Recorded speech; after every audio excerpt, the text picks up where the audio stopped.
Welcome everybody. आज के इस प्रैक्टिस सेट में हम डिस्कस करेंगे प्रैक्टिस सेट नंबर 16 जो कि इंग्लिश का है। और इसमें हम केवल डिस्कस करेंगे 20 क्वेश्चंस ऑफ प्रेपोजिशन। ये हमारा सेकंड वीडियो प्रेपोजिशन। इसके बाद आपको 2 वीडियो और मिलने वाले हैं प्रेपोजिशन के, जिससे कि आपका जो फिक्स प्रिपरेशन है और जितने प्रिपरेशन है क्लियर हो जाएगा। तो चलिए इसको शुरू करते हैं। देखिए अपना जो पहला क्वेश्चन है, he was brought, he was brought, to आएगा या अप आएगा? तो मैं आपको बताऊं ब्रिंग, ठीक है ना। एक होता है bring up, BRING, bring up. इसका मतलब होता है पालन पोषण करना, ठीक है ना। ब्रिंग अप का मीन्स पालन पोषण करना। और ये फिक्स प्रीपोजिशन होता है ब्रिंग अप। तो ब्रिंग का यहाँ पे क्या थर्ड फॉर्म दिया गया, क्योंकि पैसिव सेंटेंस है। तो क्या होगा, इसके अप आएगा, ठीक है ना। ब्रॉट अप, इसका मीन्स होता है कि पालन पोषण करना। ही was brought up by his parents, brought up आएगा यहाँ पे। ब्रॉट अप का मतलब होता है पालन पोषण करना, ठीक है। तो क्या आ जाएगा, brought up by his parents. आगे चलते हैं। ट्राई टू डू अवे, देखिए ट्राई टू डू अवे, तो देखिए अपना पूरा एक फिक्स प्रिपरेशन होता है, फ्रेज होता है try to do away with, ठीक है ना। डू अवे विथ का मीन्स होता है कि छोड़ना, ठीक है, किसी को भी गिव अप करना, छोड़ना। Try to do away with bad habits, अपनी जो बैड हैबिट्स हैं उसको डू अवे विथ करिए। डू अवे क्या होगा, विथ आएगा। देखिए डू अवे विथ होता है कि किसी भी चीज़ को छोड़ना, ठीक है ना, बुरी आदतों को छोड़ना है। तो इसमें दिया गया है try to do away with bad habits. तो आंसर क्या हो जाएगा अपना, विथ। आंसर होने वाला विथ। तो देखिए एक बार फिर से बताना चाहूँगा मैं आपको, try to do away with, try to do away with का मीन्स होता है किसी भी चीज़ को छोड़ देना, त्याग देना, गिव अप कर देना। आगे चलते हैं, अपना थर्ड क्वेश्चन है, ही वॉज अनॉयड। तो अनॉयड का मीन्स होता है नाराज होना, चिड़चिड़ा होना, ठीक है ना, दुख, आई मीन किसी से नाराज होना, ऐसे कह सकते हैं आप। ही वॉज अनॉयड, और नाराज है ना, ठीक है। He was annoyed his brother, तो क्या आएगा, विथ आएगा, बिकॉज अनॉयड के साथ हमेशा विथ आता है व्यक्ति के लिए। और एट भी आता है, देखिए मैं आपको बताऊँ, एट भी आता है, अनॉयड के साथ एट भी आएगा। एट जब आएगा जब वहाँ पे कोई वस्तु होती है ना, ठीक है, कोई वस्तु होती है, जैसे he was annoyed eight bat, ठीक है, बैट कह सकते हैं, बल्ला। He was annoyed at this chair, इस चेयर से वह नाराज है, ऐसे कह सकते हैं।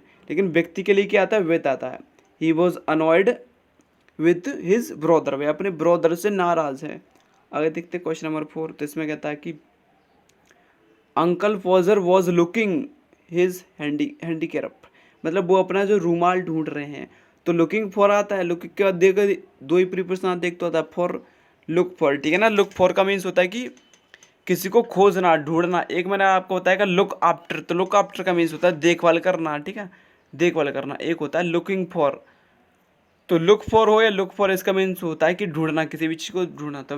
तो uncle Forger was looking for is handicraft, ठीक है ना, वो अपने जो रूमाल है उसको ढूंढ रहे हैं। लुकिंग के बाद फॉर आएगा। आगे चलते हैं नेक्स्ट क्वेश्चन पे। तो Sonu is good, Sonu is good, तो आप करोगे इन इंग्लिश। सोनू इंग्लिश में अच्छा है, नहीं, इंग्लिश के अंदर, इनका मतलब होता है अंदर, तो इंग्लिश के अंदर थोड़ी अच्छा है वो, इंग्लिश के आसपास अच्छा है। आसपास मतलब कि उसको जो सेंटेंस अच्छे से आते हैं, उसको जितने भी टॉपिक है इंग्लिश के सबसे अच्छे से आते हैं, ठीक है ना। तो एट आता है, क्या आता है, हमेशा एट आता है, ठीक है ना। किसी भी सब्जेक्ट में निपुण होने के लिए, आई मीन दक्ष होने के लिए, होशियार होने के लिए एट का यूज़ करते हैं। Sonu is good at English, good at mathematics, good at physics, ऐसे यूज करते हैं, ठीक है ना। तो क्या आएगा, एट आएगा, क्या आएगा यहाँ पे, एट आएगा। आगे देखते हैं, आई एम अनॉक्सियस, ठीक है ना, मैं चिंतित हूँ, आई एम अनॉक्सियस। देखिए अनॉक्सियस के बाद हमेशा फॉर आता है ना, ठीक है, फॉर रिजल्ट, मैं रिजल्ट के बारे में चिंतित हूँ। अनॉक्सियस क्या आएगा, फॉर आएगा, अनॉक्सियस फॉर द रिजल्ट, मैं रिजल्ट के बारे में चिंतित हूँ। आगे चलते 7 पे, ही इज़ डिसक्वालीफाइड, वह डिसक्वालीफाइड हो गया। ही इज डिसक्वालीफाइड फॉर या फ्रॉम या टू, तो देखिए डिसक्वालीफाइड हुआ है, ठीक है ना, मतलब किसी भी पोस्ट पर होगा वहाँ से डिसक्वालीफाइड किया गया है। देखिए जब किसी से अलग होने का सेंस आता है, अलग होने का, तो वहाँ पे हम यूज़ करते हैं फ्रॉम, ठीक है ना। तो he is disqualified from the post, तो आंसर क्या हो जाएगा, फ्रॉम, कि हम कहीं से अलग होने का सेंस यूज हो रहा है, अलग, तो क्या होगा, फ्रॉम होगा। आगे देखते हैं क्वेश्चन नंबर 8। तो क्वेश्चन नंबर 8 कहता है कि the book fell at on to, तो फेल ऑन आएगा, ठीक है ना। फेल ऑन द ग्राउंड मतलब जो बुक थी वो ग्राउंड पर गिर गई। फेल ऑन का मतलब होता है गिर जाना, ठीक है ना, ऊपर से गिर जाना। The book is fell on the ground, जो बुक जो थी अपनी वो ग्राउंड पर गिर गई, ठीक है। तो क्या हो जाएगा, फेल ऑन। आगे देखते हैं सी इज ब्लाइंड, देखिए ब्लाइंड का इन आता है, जैसे she is blind in her left eye या राइट आई, ठीक है ना, इस प्रकार से ब्लाइंड का क्या आता है इन, बट हमें तो यहाँ पे नहीं दिया इन, तो एक टू भी आया था ना, ठीक है, एक आता है टू, तो she is blind to her own fault. देखिए इसमें क्या लाएंगे टू, देखिए विथ जब आता है शरीर के अंगों की बात की जाती है, आँख की बात की जाती है ना, ठीक है, सी इज ब्लाइंड इन आई होता है, बट यहाँ पे तो आँख की बात नहीं हो रही, यहाँ पे शरीर के अंग की बात नहीं हो रही, यहाँ पे किसकी बात हो रही है, she is blind to her own fault, वह जो है नहीं देख सकती, क्या अपनी खुद की गलतियों को नहीं देख सकती, तो ये इसमें क्या है ना टू आएगा, बिकॉज यहाँ पे शरीर के अंग की बात की नहीं हो रही, आँख की बात होती तो हम ब्लाइंड इन का यूज़ करता है, बट यहाँ पे जो एक जो रियलिटी बात है उसकी बात हो रही है, सी इज़ ब्लाइंड टू, वह उसके लिए अंधी, किसके लिए, खुद के जो दोष हैं उनको नहीं देख पाती, फॉल्ट के लिए उन्हें नहीं देख पाती, ठीक है ना। आगे चलते हैं क्वेश्चन नंबर 10, तो इसमें कहता है कि लेट अस प्रिपेयर, तो जैसे कि आपको पता है लेट अस प्रिपेयर फॉर होता है, let us prepare for our exam, क्या आना चाहिए, फॉर आना चाहिए, ठीक है, चलिए अपने एग्जाम के लिए जो प्रिपेयर करते हैं, तो प्रिपेयर फॉर होता है, आई एम प्लीज्ड, प्लीज्ड होता है प्रसन्न, ठीक है ना, प्रसन्न, मैं प्रसन्न हूँ, I am happy, I am pleased बताएगा मैं तुमसे प्रसन्न हूँ, देखिए व्यक्ति के लिए तो हमेशा विद ही आना, ठीक है ना, I am pleased with you, मैं तुमसे प्रसन्न हूँ, प्लीज्ड का मीन्स होता है प्रसन्न होना, ठीक है ना, विथ तो आएगा ही। आगे देखते हैं question number 12, the teacher is very angry, देखिए एंग्री का 3 प्रीपोजिशन आते हैं, एंग्री पर्सन के लिए विथ आएगा, ठीक है ना, तो अस हम व्यक्ति हैं तो क्या आएगा with, angry with a person, angry at a thing, अगर वस्तु की बात होती तो एट लगाते, और प्रपोजल की बात होती तो टू लगाता ना, ठीक है, angry to a proposal, proposal लिखा देखिए ना तो आप टू लगाइए, और वस्तु हो तो एट लगाइए, व्यक्ति हो तो विथ लगाइए, तो यहाँ पे था व्यक्ति अस में से होता है हम लोग व्यक्ति, तो मैंने यहाँ पे विथ लगाया, the teacher is angry with us. Beware of आता है, ठीक है, काफ़ी फिक्स प्रिपरेशन है, बिवेयर ऑफ मैड डॉग, पागल कुत्तों से सावधान रहिए, बिवेयर ऑफ होता है ना, ठीक है, बिवेयर ऑफ पागल कुत्तों से सावधान रहिए, तो क्या आ जाएगा अपना बिवेयर ऑफ द डॉग।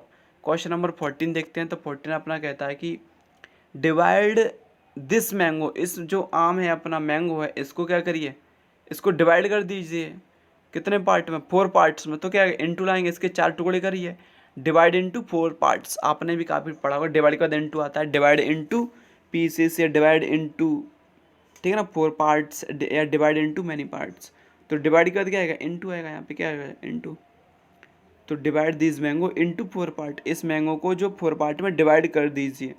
तो आगे देखते हैं अपना जो क्वेश्चन नंबर 15 है, तो क्वेश्चन नंबर 15 में कहता है कि ही डाइड, देखिए डाइड का क्या आता है ऑफ आता है ना, ठीक है, he died of the loss of blood, ज़्यादा ब्लड बह जाने के कारण उसकी जो मृत्यु हो गई, तो डाइड का क्या आता है of, he died of disease, इस प्रकार से आता है। आगे देखते हैं क्वेश्चन नंबर 16, तो व्हाट यू आर लुकिंग, देखिए अभी फिर से आएगा लुकिंग फॉर, ठीक है ना, what you are looking for, तुम किसे ढूंढ रहे हो, लुकिंग फॉर का मीन्स होता है ढूंढना, ठीक है ना, जैसे अभी ऊपर वाले सेंटेंस में पढ़ा था कि वो अंकल जो रूमाल ढूंढ रहे थे, तो लुक के बाद फॉर आता है, एक आता है आफ्टर, आफ्टर का मीन्स होता है देखभाल करना, ठीक है। आगे देखते हैं अपना क्वेश्चन नंबर 17 पर, तो दिस शॉपकीपर डील्स, मैंने कल आपको बताया कि डील्स के बाद 2 प्रिपोजिशन आते हैं, एक तो आता है डील इन, एक आता है डील विथ, तो कल हमने पढ़ा था डील विथ का मीन्स होता है व्यवहार करना, और डील इन का मीन्स होता है व्यापार करना। This shopkeeper is deals in grains, grains में तो होता है कि जो ग्रेन्स होता है ना, ठीक है, अपना खाद्यान्न पदार्थ, ग्रेन्स आई मीन जो गेहूँ दाने होते गेहूँ, तो क्या है ना इन आएगा, इनमें क्या है ना डील इनका मतलब होता है व्यापार करना, बिजनेस करना, ठीक है।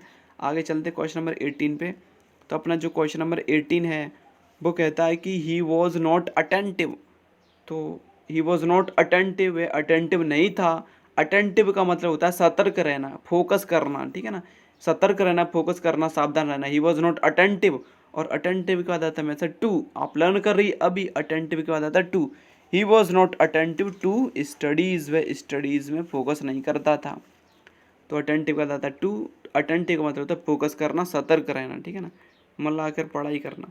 आगे देखते हैं क्वेश्चन नंबर 19, तो क्वेश्चन नंबर 19 है अपना जिसमें हमें भरना है preposition, you can not agree, मैंने अभी बताया एग्री पर्सन के लिए ये क्या लगाएंगे with, I can not agree with you in this matter, तो पर्सन के लिए तो मैंने विद लगा दिया, ठीक है ना, और एट का आता है, एंग्री एट आता है जब किसी वस्तु की बात हो, एंग्री टू आता है जब किसी प्रपोजल की बात हो, ठीक है। आगे देखते हैं क्वेश्चन नंबर 20, तो दे आर एट इंग्लैंड में इंग्लैंड के आसपास है, नहीं एट तो नहीं आएगा। दे आर इन इंग्लैंड, क्या ना भाई इंग्लैंड देश में है, अंदर है इंग्लैंड के, तो इनका यूज़ करेंगे। तो ये तो था हमारा इंपॉर्टेंट प्रैक्टिस सेट, और डेफिनेटली आपको डेफिनेटली कुछ नया सीखने को मिला होगा। तो thank you for watching this video.